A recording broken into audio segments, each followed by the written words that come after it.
ஆளுநர் மாளிகை அழைப்புதலில் மீண்டும் காவி உடையுடன் திருவள்ளுவர் புகைப்படம் அச்சிடப்பட்டிருப்பதால் மீண்டும் சர்ச்சை ஏற்பட்டிருக்கிறது. இது பற்றிய கருத்துக்களை நம்மோடு பகிர்ந்து கொள்வதற்காக திரு சு வெங்கடேஸ்வரன் எம்பி அவர்கள் இணைந்திருக்கிறார். வணக்கம் சார். ஆனால் திருக்குறளுக்கு காவி உடை அணிவித்து நெற்றி நிறைய திருநீர் அணிவித்து வள்ளுவரை ஒரு மத அடையாளத்தோடு முன்னிறுத்துகிற ஒரு வேலையை தன்னுடைய பிரதான வேலையாக அவர் தொடர்ந்து செய்து கொண்டே வருகிறார்.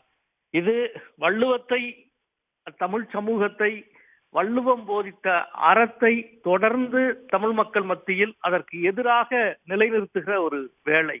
உலக பொதுமறையை எழுதியவரை ஒரு குறிப்பிட்ட அடையாளங்களோடு முன்னிறுத்துகிற ஒரு அரசியலை அவர் தொடர்ந்து செய்கிறார். நாம் எத்தனையோ முறை கண்டித்து விட்டோம். எவ்வளவோ தலைவர்கள், இயக்கங்கள் அனைத்தும் எதிர்ப்பை பதிவு செய்த பிறகும் கூட அவர் இந்த வேலையை தொடர்ந்து செய்து கொண்டிருக்கிறார்.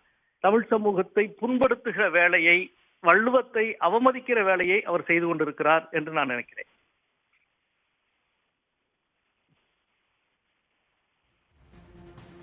இதற்கு பல்வேறு தரப்பில் இருந்தும் எதிர்ப்புகள் வந்தாலும் கூட தமிழ்நாட்டின் ஆளுநராக இருக்கக்கூடிய ஆளுநர் ஏன் இது போன்ற செயல்களை தொடர்ந்து செய்து கொண்டிருக்கிறார் அப்படின்னு நீங்க நினைக்கிறீங்க சார்? அதை பற்றி உங்களுடைய கருத்துக்கள். அது அவருடைய அரசியல். ஒரு இந்துத்துவ அரசியலை பிரச்சாரம் செய்கிற இடங்களிலே ஆளுநர் மாளிகை பிரதான இடமாக இருக்கிறது. சென்னை ஹிந்தி பிரச்சார சபையோடு சேர்ந்து இந்த நிகழ்ச்சியை அவர் முன்னெடுக்கிறார். ஹிந்தி பிரச்சார சபையோடு திருவள்ளுவர் சார்ந்த ஒரு நிகழ்ச்சியை முன்னெடுக்க வேண்டிய தேவை என்ன? அதில் ஆளுநர் மாளிகை பங்கெடுக்க வேண்டிய தேவை என்ன இருக்கிறது? சரி, அப்படியே இருந்தாலும் வள்ளுவரையும் வள்ளுவம் போதித்த அறத்தையும் தொடர்ந்து இவ்வளவு நூற்றாண்டுகள் பேசி வந்த தமிழகத்தினுடைய குரலை மதிக்காமல் அதற்கு எதிராக பேசுகிற ஒரு வேலையை, இன்னும் சொல்ல போனா ஒரு கருத்தியல் தளத்தில் வள்ளுவத்தை வேறொரு இடத்திற்கு அவர்கள் சார்ந்த அரசியலுக்கு பயன்படுத்துகிற ஒரு வேலையை செய்து கொண்டே இருக்கிறார்கள்.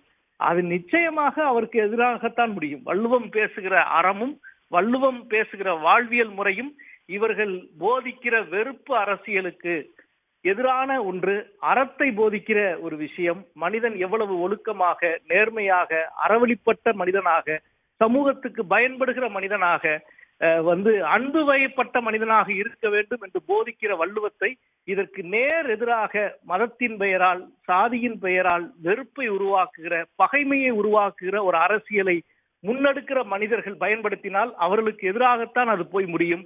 நிச்சயமாக ராஜ்பவன் செய்கிற வேலை, கவர்னர் செய்கிற வேலை என்பது தமிழ் சமூகத்தினுடைய இந்த நீண்ட நெடிய மரபில் மிக முக்கியமான இடத்திலே இருப்பது வள்ளுவம். உலக மனிதர்களுக்கான ஒரு நூல் அது. உலகத்திற்கு தமிழ் சமூக கொடுத்த அறிவு கொடையது.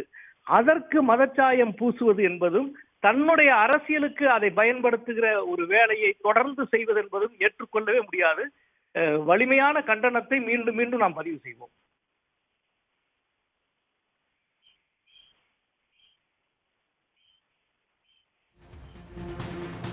தங்களுடைய கருத்துக்களுக்கு மிக்க நன்றி திரு சு வெங்கடேசன்.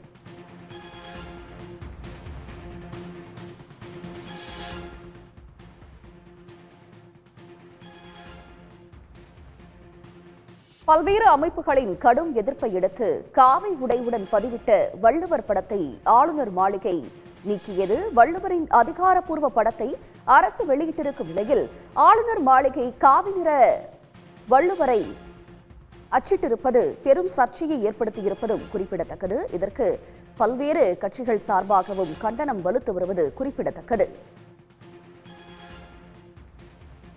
இந்துத்துவ அரசியலை பிரச்சாரப்படுத்தும் பணியில் ஆளுநர் மாளிகை பிரதான இடமாக உள்ளது என்று மதுரை எம்பி திரு சு வெங்கடேசன் குற்றச்சாட்டை முன்வைத்திருக்கிறார். அதேபோல பல்வேறு அரசியல் கட்சிகளும் இது தொடர்பாக எதிர்வினையாற்றி வருகின்றனர். மதம், சாதி சார்ந்த வெறுப்பு அரசியலுக்கு திருவள்ளுவரை பயன்படுத்துவதை ஏற்க முடியாது என்றும், ஆளுநர் மாளிகை அழைப்புதலில் மீண்டும் காவி உடையுடன் திருவள்ளுவர் புகம் அச்சிடப்பட்டதால் இந்த சர்ச்சை ஏற்பட்டிருப்பதும் குறிப்பிடத்தக்கது. சர்வதேச கருத்தரங்கம் தொடர்பான ஆளுநர் மாளிகை அழைப்புதலில் காவி உடையுடன் திருவள்ளுவர் புகைப்படம் அச்சிடப்பட்டிருப்பது தற்போது சர்ச்சையை கிளப்பியிருக்கும் நிலையில் அதற்கு பல்வேறு தரப்பில் இருந்தும் எதிர்ப்பு கிளம்பியுள்ளது. உடனுக்குடன் செய்திகளை தெரிந்து கொள்ள சன் நியூஸ் பெல் ஐகானை கிளிக் பண்ணுங்க.